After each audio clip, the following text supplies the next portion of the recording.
उसकी सीमाएं बहुत लंबी हैं। उसमें होता क्या है कि एक अमूमन जनता को न्याय पाने के लिए लखनऊ या इलाहाबाद 2 जगह रुख करना पड़ता है। राष्ट्रीय लोकदल की हमारी पहले से भी ये मांग रही है और इस बार हम उसको और मुखरता से उठा रहे हैं कि यदि हमारी सरकार आती है तो हम एक पूर्वांचल में हाईकोर्ट बेंच की मांग कर रहे हैं, एक हम बुंदेलखंड में उसके गठन की कोशिश करेंगे और एक हम पश्चिमी उत्तर प्रदेश में करेंगे। क्यों?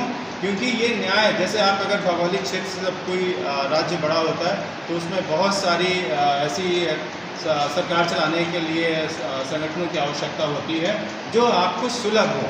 आजकल के समय में सब कुछ आपको तुरंत चाहिए, जब मोबाइल पे अवेलेबल है, आपकी मुट्ठी में है, तो न्याय के लिए एक इंसान को 1 रात 2 रात का सफ़र तय करना पड़े और इतनी दूर जाना पड़े, मुझे लगता है ये अपने आप में एक बहुत बड़ा अन्याय है।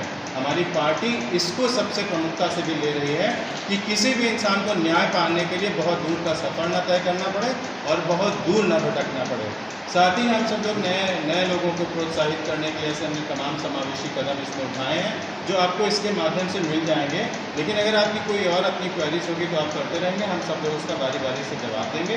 मैं चाहूँगा कि त्रिवेदी जी हैं वो अपनी बात रखें, कुछ उन्हें भी कहना है। इसका व्यापक दौरा शुरू किया है, जन आशीर्वाद पथ यात्रा, और उस यात्रा के प्रथम चरण में माननीय जैन जी 17 जिलों का दौरा करेंगे।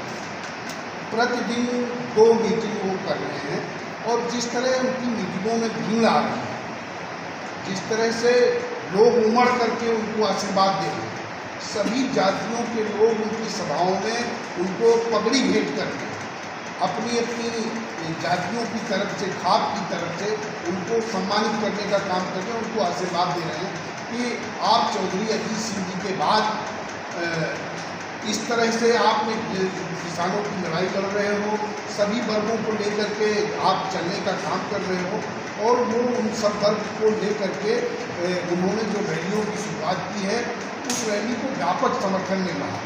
सभी वर्ग के लोग भारी संख्या में, लाखों की संख्या में उनको सुनने आ रहे हैं। इससे ये स्पष्ट हो गया है कि उत्तर प्रदेश की जनता, प्रदेश का किसान, प्रदेश का नौजवान पूरी तरीके से भारतीय जनता पार्टी से, भारतीय जनता पार्टी की सरकार से त्रस्त है और वो बदलाव चाहता है। और जयंत चौधरी जी की सभाएं ये सिद्ध कर रही हैं, वहाँ पर आई हुई भीड़ ये सिद्ध कर रही है कि वो बदलाव चाहते हैं और बदलाव होकर के रहेगा। जयंत चौधरी जी ने ये मुद्दे उठाए हैं कि हम जब सत्ता में आएंगे तो हम किन बिंदुओं को लेकर के काम करेंगे। उन बिंदुओं को हमने आपको के बीच में रखा है। इन बिंदुओं को लेकर के जयंत जी जनता के बीच में गए हैं और जनता उनको समर्थन दे रही है। जनता कह रही है कि लोक संकल्प समिति जो आपने बनाई है, लोक संकल्प में हमारे मुद्दों को आप शामिल करिए, हमारे मुद्दों को लेकर के काम करिए। और लोक संकल्प समिति ने 5 लाख लोगों से, इस लोक संकल्प समिति में 20 लोग हैं जो कि अलग अलग अपने अपने क्षेत्र के माहिर हैं, अपने अपने क्षेत्र के डोमेन एक्सपर्ट हैं, जिनको कहूँ कि बहुत ही अच्छी जानकारी है उनको क्षेत्र में। तो 5 तारीख को सबसे पहले इनकी मीटिंग हुई दिल्ली के प्रेस क्लब में। उसके बाद 7 तारीख को वो सबसे पहले गाज़ीपुर बॉर्डर पर गए। गाज़ीपुर बॉर्डर पर जो किसान आंदोलन कर रहे थे उनसे उन्होंने जो है पॉइंट्स लिए कि क्या क्या बिंदुएं ऐसी हो सकती हैं जिनको आप जो है लोक संकल्प पत्र के अंदर आप जारी करें। इसके बाद हम लोगों की मीटिंग आगरा में हुई, मुरादाबाद में हुई, लखनऊ में हुई, मेरठ में हुई, जहाँ पर हम लोग व्यापारी वर्ग से, प्रबुद्ध वर्ग से हम लोगों ने इंटरेक्शन किया और उनसे हम लोगों ने बिंदुएं निकाली।